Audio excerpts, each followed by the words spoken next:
Damn. So now I get it. Why a nigga can have you ride with them all the motherfucking way to another state to pick up some money from a bank or some shit like that. It's because you motherfuckers had P.O. boxes in my goddamn name.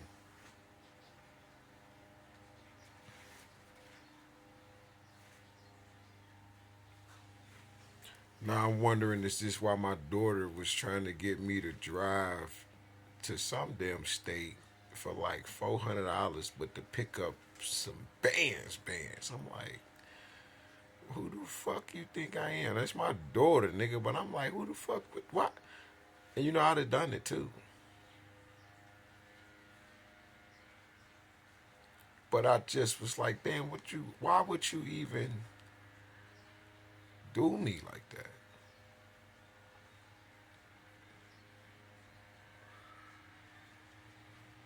And this goes for the motherfucker whoever did the so-called taxes shit, right? You know, I was still in the penitentiary when whoever the fuck you is filed them taxes.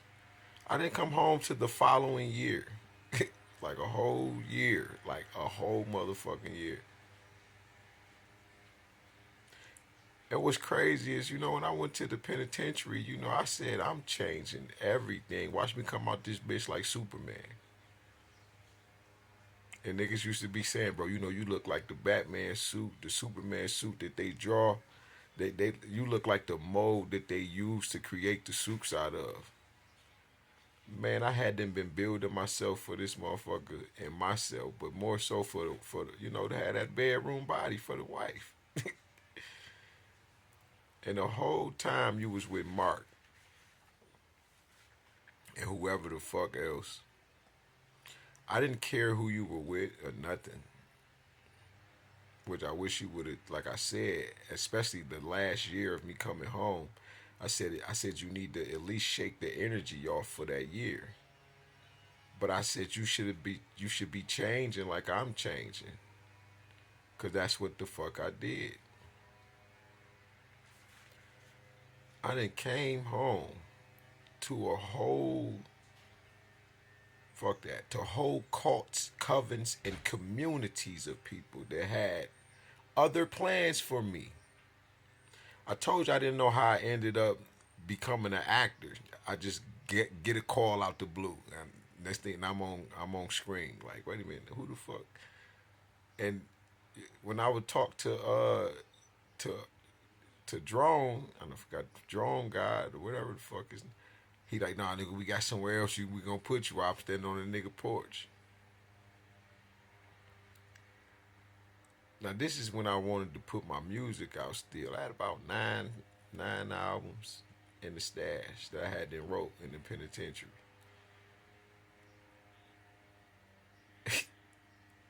It's all making sense because, damn, yo, I'm talking about I got the iHeartRadio, and I just get these random texts like, we'll pay you 180 bands to be an A&R. I'm looking at that shit like, wait a minute, well, I don't even know how to be an A&R. I got a good ear and shit, but you don't want me to be the A&R nigga, because certain shit ain't gonna fly no more. A lot of that bullshit music, that shit dead, right? And then I start getting a flood of texts and shit like, yeah, is this SMG Root? I said, oh shit, this ain't no motherfucking spam. Because at first, I ain't gonna lie, I was like, these all spam. So I ain't paying no mind, but I started getting more and more of these texts and shit from California. Because at first, I didn't know they was from California and shit. So I had to Google what the area code was. I said, okay, this is Cali.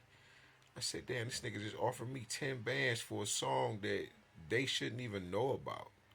And then they asked me, like, and here come another text. I said, you know what, man, my fault, man. I need that paper. I'm broke as fuck right now. She in my ear, you broke, you ain't got this and shit. I need a man that's gonna Don't listen. I'm turning down offers though that I don't know that I'm really turning down. I don't know what the fuck going on, but this is a whole world of people that's on my ass about shit that I don't know what the fuck going on. But I'm trying to. I'm. They don't know that when I went to the penitentiary, they don't know how far and all of the shit I had to put up with to make it home. They have no clue. So, oh my god, yo, this is a whole. Fuck the Truman Show. That shit ain't got shit on this. This is something else.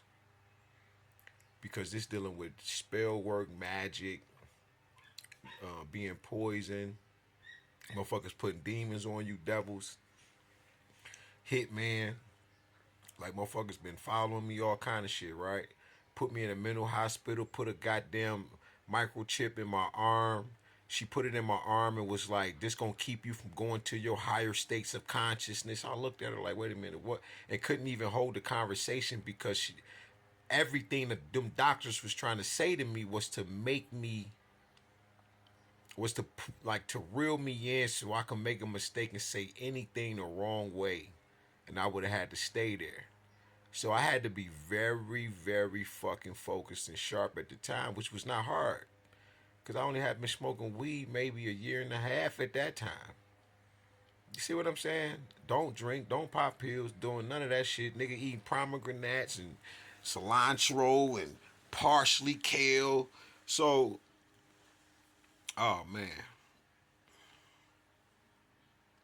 I'm really getting it now. Especially about the music shit. And he and my dog Boogie at the time, he like, nigga, these white people love your motherfucking music. Cause my new idea was, I'm not using that weak ass auto tune that everybody been using. I'm gonna use the dark voice auto tune. And I always felt like I was a hero and shit. Like I thought changed my life. This is the energy I'm in. So we was gonna name my album The Dark Knight. And then he makes a suggestion like, yeah, that's we gonna call this shit The Dark Knight.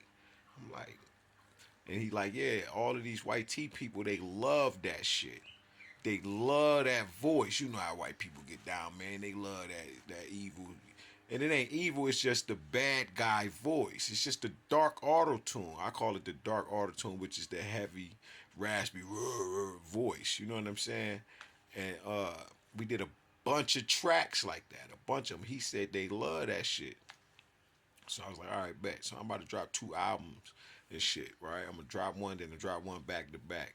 But upon all of this shit happening and shit, I'm getting these texts, and then I see, and then it's like, could you come into the meeting, to the Zoom meeting? I'm like, oh shit. So I apologize to the dude Mark.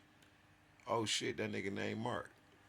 So I apologized to the nigga named Mark, and he said, could you come into the meeting? So when I get into the room, I start sending the niggas. I'm like, I got music to waste, so I give the nigga the music and shit. Like, here goes some more shit. I'm feeding him the shit.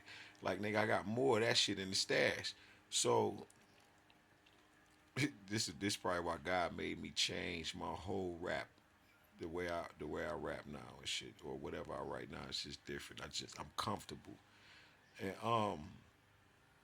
damn, that's deep. So